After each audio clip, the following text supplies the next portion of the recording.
ಓಂ ಶ್ರೀ ಗುರು ಬಸವಲಿಂಗಾಯ ನಮಃ. ಜಗಜ್ಯೋತಿ ಕ್ರಾಂತಿಯೋಗಿ ಮಹಾತ್ಮ ಬಸವಣ್ಣನವರನ್ನು, ವಿಶ್ವಜ್ಯೋತಿ ಅಕ್ಕ ಮಹಾದೇವಿರವರನ್ನು, ಸಕಲ ಶಿವಶರಣರನ್ನು ಎನ್ನ ಹೃದಯ ಮಂದಿರದಲ್ಲಿ ನೆನೆಯುತ್ತಾ ಭಾರತೀಯರೆಲ್ಲರಿಗೂ ಈ ಮುಂಜಾನೆಯ ಶರಣಗಳು.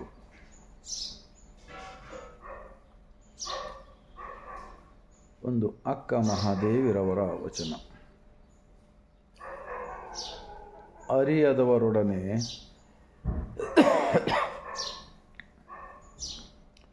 ಸಂಗವ ಮಾಡಿದರೆ ಕಲ್ಲ ಹೊಯ್ದು ಕಿಡಿಯ ತೆಗೆದುಕೊಂಡಂತೆ. ಬಲ್ಲವರೊಡನೆ ಸಂಗವ ಮಾಡಿದರೆ ಮೊಸರು ಹುಷದು ಬೆಣ್ಣೆ ತೆಗೆದುಕೊಂಡಂತೆ. ಚನ್ನಮಲ್ಲಿಕಾರ್ಜುನ ದೇವ, ನಿಮ್ಮ ಶರಣರ ಸಂಗವ ಮಾಡಿದರೆ ಕರ್ಪೂರದ ಗಿರಿಯ ಉರಿಯ ತೆಗೆದುಕೊಂಡಂತೆ. ಈ ವಚನವನ್ನು ನಾನು ಯಾಕೆ ಹೇಳ್ತಾ ಇದ್ದೇನೆಂದರೆ, ಈ ಭಾರತ ದೇಶದಲ್ಲಿ ಈ ಮನುವಾದಿಗಳು ಈ ಸಮಾಜದಲ್ಲಿ ಅಜ್ಞಾನದ ಕಸವನ್ನು ಇಷ್ಟು ಬಿತ್ತಿದ್ದಾರೆ. ಇವತ್ತು ನಾನು ಒಂದು ಟಿ ವಿದಲ್ಲೂ ನೋಡ್ತಾ ಇದ್ದೀನಿ,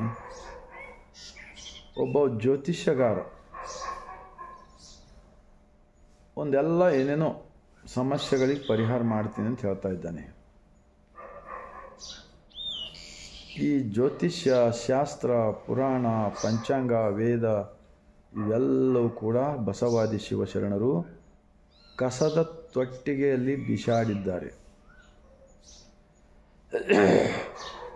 ಈ ದೇಹವೆಂಬ ದೇವಸ್ಥಾನದೊಳಗಿರ್ತಕ್ಕಂತಹ ಅಜ್ಞಾನದ ಕಸವನ್ನು ವಚನಗಳ ಮೂಲಕ, ಅನುಭವದ ಮೂಲಕ ತೆಗೆದುಹಾಕಿದ್ದಾರೆ. ಆದ್ದರಿಂದ ಈ ಅಕ್ಕ ಮಹಾದೇವಿರವರ ವಚನ ನಿಜಕ್ಕೂ ಇವತ್ತಿನ ದಿವಸ ಪ್ರತಿಯೊಬ್ಬರು ಅರ್ಥ ಮಾಡಿಕೊಂಡು ಆಚರಣೆಯಲ್ಲಿ ತಂದಿದ್ದಾದರೆ ನಿಜಕ್ಕೂ ಬಹಳಷ್ಟು ನೆಮ್ಮದಿಯಿಂದ ಬದುಕಲು ಬರುತ್ತದೆ. ಅರಿಯದವರೊಡನೆ ಸಂಗವ ಮಾಡಿದರೆ ಕಲ್ಲ ಹೊಯ್ದು ಕಿಡಿಯ ತೆಗೆದುಕೊಂಡಂತೆ. ಈ ವಚನ ಹಿಂದಿಯಲ್ಲಿ ಹೇಳಬೇಕಾಗಿದ್ದೆ, ಆದರೆ ಸತ್ಯವನ್ನು ಆಚರಣೆಯಲ್ಲಿ ತಂದ ವ್ಯಕ್ತಿ ಇನ್ನೊಬ್ಬರನ್ನು ತಿಳಿಸುತ್ತಾ ಹೋದಾಗ ಬಹಳಷ್ಟು ಜನ ನಂಬಲಾರದೆ, ವಿಶ್ವಾಸ ಮಾಡಲಾರದೆ, ಅರಿಯಲಾರದೆ ಅವರು ಕೊನೆಯ ತನಕವೂ ಕೂಡ ಈ ದೇಹವೆಂಬ ದೇಗುಲದೊಳಗಿರ್ತಕ್ಕಂತಹ ದೇವನನ್ನು ಅರಿತುಕೊಳ್ಳಲು ಸಾಧ್ಯವಾಗುವುದಿಲ್ಲ. ಅವರು ಯಾವಾಗಲೂ ಮಾನವ ನಿರ್ಮಿತ ಹಲವು ದೈವಗಳ ಆರಾಧಕರು ಆಗಿ ಸತ್ಯವನ್ನು ಅರಿಯಲು ಸಾಧ್ಯವಾಗುತ್ತಿಲ್ಲ. ಅಂಥವರ ಜೊತೆ ನಾವು ಬೆರೆತರೆ ನಿಜಕ್ಕೂ ಅದು ಏನು ಹೇಳ್ತಾರಲ್ಲ, ಹಾವು ಮತ್ತು ಮುಂಗ್ಲಿ ಜೊತೆ ಬದುಕಿದ ಹಾಗೆ ಅಷ್ಟೇ. ಅರಿಯದವರೊಡನೆ ಸಂಗವ ಮಾಡಿದರೆ ಕಲ್ಲ ಹೊಯ್ದು ಕಿಡಿಗೆ ತೆಗೆದುಕೊಂಬಂತೆ. ನಮ್ಮ ತಲೆಯನ್ನು ಕೆಟ್ಟು ಬಿಡುತ್ತದೆ ಹೊರತಾಗಿ ಒಳ್ಳೆಯದಾಗಲು ಸಾಧ್ಯವಿಲ್ಲ ಅಜ್ಞಾನಿಗಳ ಸಂಘ ನಾವು ಬೆರೆತರೆ. ಅದೇ ಬಲ್ಲವರೊಡನೆ ಸಂಗವ ಮಾಡಿದರೆ ಮೊಸರು ಹುಷದು ಬೆಣ್ಣೆ ತೆಗೆದುಕೊಂಡಂತೆ. ಅಕ್ಕ ಮಹಾದೇವಿರವರು ಉಡುತಡಿ ಶಿವಮೊಗ್ಗಲಿಂದ ಬಂದರಲ್ಲ, ಆವಾಗಿನ ಕಾಲದಲ್ಲಿ ಯಾವುದೇ ವಾಹನದ ಸೌಲಭ್ಯ ಇರಲಿಲ್ಲ, ರಸ್ತೆಗಳು ಇರಲಿಲ್ಲ. ಸಾವಿರ ಕಿಲೋಮೀಟರ್ದಿಂದ ಬಸವ ಕಲ್ಯಾಣಕ್ಕೆ ಬಂದು ಇಂತಹ ಒಂದು ಜ್ಞಾನ ಕೊಟ್ಟಿದ್ದಾರೆಂದರೆ ಈ ಜ್ಞಾನ ಇಡೀ ಸೂರ್ಯ ಚಂದ್ರರು ಇರುವವರೆಗೆ ಈ ಮಾನವ ಲೋಕಕ್ಕೆ ಒಂದು ದಾರಿ ದೀಪವಾಗಿವೆ ಈ ವಚನಗಳು. ಬಲ್ಲವರೊಡನೆ ಅಂದರೆ ಏಕಲಿಂಗಾನಿಷ್ಠಾವಂತರು, ಅಂತರಂಗ ಮತ್ತು ಬಹಿರಂಗದಲ್ಲಿ ಒಂದೇ ಆಚರಣೆಯಿಂದ ಆತ್ಮಸಾಕ್ಷಿಯಿಂದ ಬದುಕ್ತಕ್ಕಂಥವ್ರ ಜೊತೆ ನಾವು ಇದ್ದರೆ ಆವಾಗ ಮೊಸರು ಹುಸಿದು ಬೆಣ್ಣೆ ತೆಗೆದುಕೊಂಡಂತೆ ಆಗುತ್ತೆ ಅಂತ ಹೇಳ್ತಾರೆ ಅಕ್ಕ ಮಹಾದೇವಿ. ಯಾವ ಶಿಕ್ಷಣದಲ್ಲಿ ಇದೆ ಹೇಳಿ ಇವತ್ತು ಇಂತಹ ವಿಚಾರಗಳು? ಎಲ್ಲಿ ಕಾಣಲು ಸಾಧ್ಯವಿಲ್ಲ. ಕೊನೆಯದಾಗಿ ಹೇಳುತ್ತಾರೆ ಅಕ್ಕ ಮಹಾದೇವಿರವರು, ಚನ್ನ ಮಲ್ಲಿಕಾರ್ಜುನ ದೇವ ಅಂದರೆ ಶ್ರೀಶೈಲ ಮಲ್ಲಿಕಾರ್ಜುನ ತಿಳ್ಕೊಂಡಿದ್ದಾರೆ ಭಾಳ ಜನ. ಶರಣರ ವಚನಗಳ ನಾಮ ಅಂಕಿತಗಳು ಮನಮುಟ್ಟಿ ಹೇಳಿದ ಅಂಕಿತ ನಾಮ ಇರುತ್ತವೆ, ಮನಸಾಕ್ಷಿಲಿಂದ ಹೇಳಿದ ಮಾತುಗಳು ಇರುತ್ತವೆ.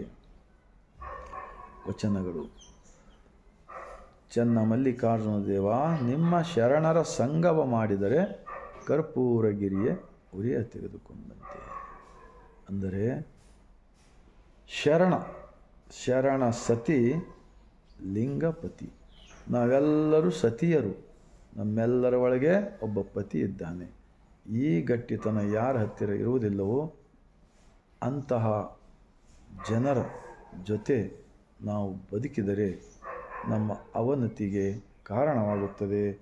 ಈ ಅವನತಿ ಕಾರಣವಾಗಬಾರದೆಂದರೆ ಇಡೀ ಭಾರತ ದೇಶದಲ್ಲಿ ಬಸವಣ್ಣನವರು ಸ್ಥಾಪಿಸಿದ ಅನುಭವ ಮಂಟಪದ ವಚನಗಳು, ಪ್ರತಿಯೊಂದು ಗ್ರಾಮ ಪಟ್ಟಣಗಳಲ್ಲಿ ಅನುಭವ ಮಂಟಪಗಳ ಸ್ಥಾಪನೆ ಮಾಡಿಕೊಂಡು ಇಂತಹ ಚಿಂತನೆಗಳನ್ನು ಮಾಡಿದರೆ ನಿಜಕ್ಕೂ ಎಲ್ಲರ ಮನ ಒಂದು ಶುದ್ಧ ಮನಸ್ಸನ್ನು ಮಾಡಿಕೊಳ್ಳಲು ಬರುತ್ತದೆ ಎಂದು ಹೇಳುತ್ತಾ, ತಮ್ಮೆಲ್ಲರಿಗೂ ಅಕ್ಕ ಮಹಾದೇವಿರವರ ಈ ವಚನ ಸರಿ ಎನಿಸಿದರೆ ಲೈಕ್ ಮಾಡಿರಿ, ಸಬ್ಸ್ಕ್ರೈಬ್ ಮಾಡಿರಿ. ಭಾರತ ದೇಶದಲ್ಲಿರ್ತಕ್ಕಂತಹ 145 ಕೋಟಿ ಜನರ ಮನೆ ಮತ್ತು ಮನಗಳಿಗೆ ತಲುಪುವ ಕಾರ್ಯ ಆಗಲಿ ಎಂದು ಈ ಮೂಲಕ ವಿನಂತಿಸಿಕೊಳ್ಳುತ್ತಾ, ಇಡೀ ಭಾರತೀಯರೆಲ್ಲರಿಗೂ ಬಾಗಿದ ತಲೆ ಮುಗಿದ ಕೈಲಿಂದ ಶರಣುಗಳು.